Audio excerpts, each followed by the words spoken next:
Welcome back and welcome to Geometry Lesson 15, Skill 2.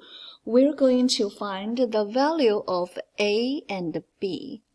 We have two lines. A white one, you can use lower cursive, and it says line W. And you can also call this yellow one, remember, lowercase letter, cursive, and yellow. Okay? I'm going to call it a line Y. They intersected at one point. We're going to quickly review what happened. We have angle 1, 2, 3, 4. 1 and 2 are vertical angles. 2 is very, very thin. So let's do it again. 1, 3, 2, 4.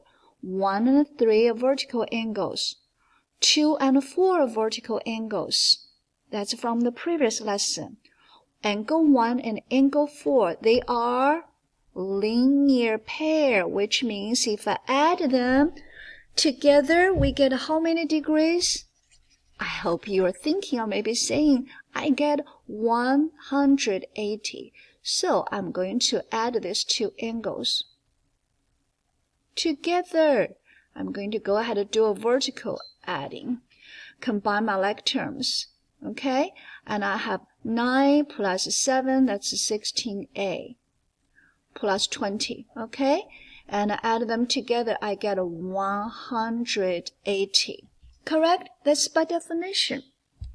By definition, these two angles, they are linear pairs. Linear pair means add together is 180.